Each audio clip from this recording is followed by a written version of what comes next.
Roughly one-third of Canadians have lost at least $500 in scams, according to cybersecurity firm McAfee. And experts warn that scammers are getting more sophisticated. But is there anything we can do to stay safe? Futurist, researcher, and digital expert Jesse Hirsh is here to help. Welcome back to the show. Yeah. Jesse, what we love about you being here is you just like bring the goods, okay? Real talk, and this is the check. Let's start with passwords, because that's the gateway between us and our online world and our privacy. Sometimes people have them lying around all over the place because they're supposed to be unique for all of our different applications. Password manager apps or sites, are they worth it? Are they safe? They're definitely worth it. I think their safety depends upon the password you use to protect your password manager. But in general, they're a very good idea, in part because there are such a growing number of passwords we have to remember. And one of the tips I give to people is instead of a password, think of a past sentence so that it's longer. It could even be, say, your favorite musical lyric. If you can sing your password, chances are you're not going to forget it. So there are ways in which you can get that. I have used a mantra. I don't want to give up my passwords, but I use a mantra because you have to type it in every day, and so it's almost like meditating. Yeah. Okay. Oh, I like that. Just say it. So what about the cloud? What about the cloud? There's been a lot of, celeb scandals with that being hacked. Is the automatic cloud backup a good idea? It can be. I mean, ironically, those celebs who got hacked didn't have passwords to protect their cloud. What? And I think a lot of people err on the side let's be of real. convenience rather than security. But having a backup is actually the best thing you can do to mitigate against being hacked or having a computer disaster. And the cloud can be very powerful, not only if you have a good password, but also make sure that you don't share your cloud with other people. It's meant to be your private and secure space. I think that's the other habit that people are worth practicing. Speaking of habits, I heard that you should never do online banking or any sort of shopping on your work computer. But given that we spend more time at work than we do at home, right? How many of us everybody's going, yeah, we do it. Yeah, we do it.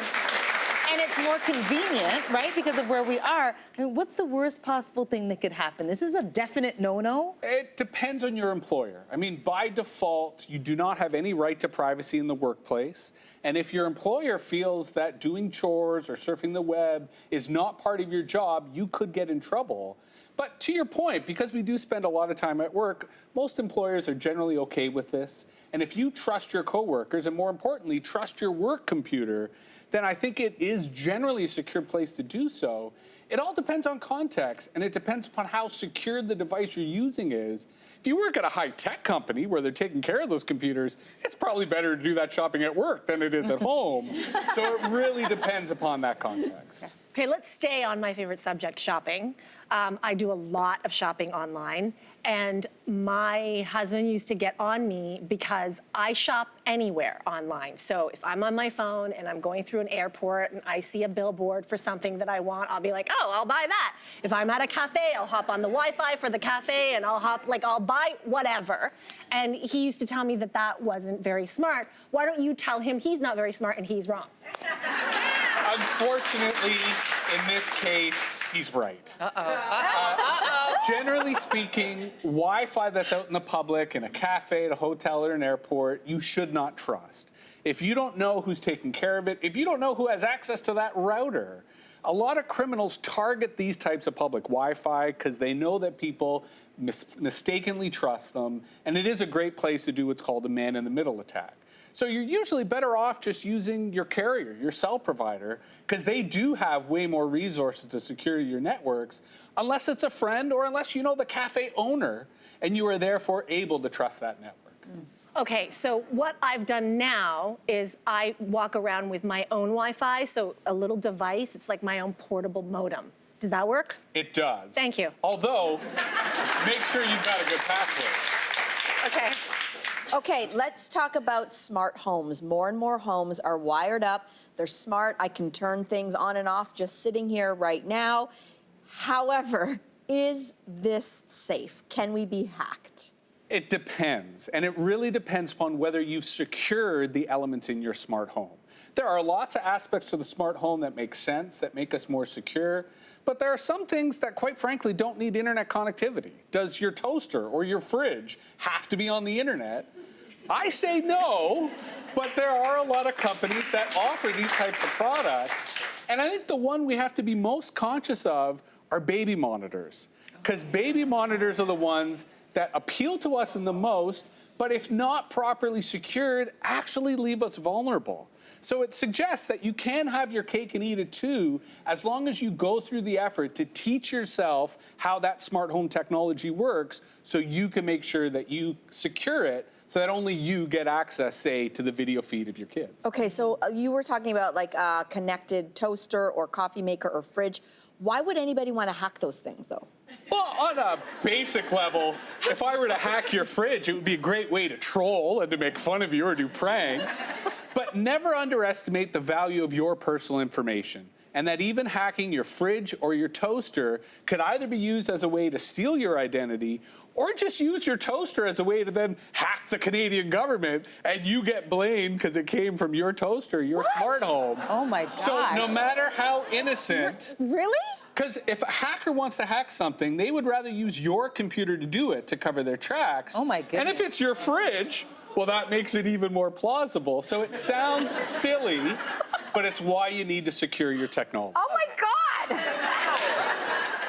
Okay, I'm a blogger, so I run an online operation. I'm online all the time. I consider it part of my identity. I have to be connected constantly. Do you have any tips for people like me who I have no choice, I can't sign off? I think the biggest thing is to use different web browsers. So let's say you use Google Chrome or Safari as your default. Yeah. Then use Mozilla Firefox for your important stuff, like banking, or when you buy stuff online, or when you file your taxes. And the analogy here, I was reminded by this by the cooking segment. Imagine wearing an apron when you make food. It protects your clothes, and it makes sure that any mess is limited. Versus surfing the web, that's like making food with your Sunday best. Okay. Right? You're just exposing yourself, and by using a browser that only is for your sort of secure and important Right. stuff, it makes it easier when you're Okay. surfing the web. It's like investing, diversify your browsing. Yes. Got it. Okay. Yeah. So these are great tips that you're giving us here today, Jesse, but what if you actually do get hacked or your identity in some way is compromised? What do you do? Well, number one is backups. I think that's where the cloud does make a lot of sense. But the other is emergency preparedness, that if you have a plan ahead of time, it makes it a whole lot easier in the chaos of an attack to figure out what to do. Because once an attack happens, the first thing you want to do is change all your passwords. Make sure that all the keys and the locks are changed. Sometimes that means then going and talking to the bank and getting your credit cards or your bank passwords changed. But if you have a plan ahead of time, it makes all of that easier. And it's just a matter of going through the scenarios of what if and then what to do. Mel, you love that. I am so on board with that. I'm speaking my language. You have your real bunker and your online bunker. I know, my virtual bunker. Yeah. Jesse, you always bring the real talk. We really appreciate this. Thank you. Thank you so much. Love this.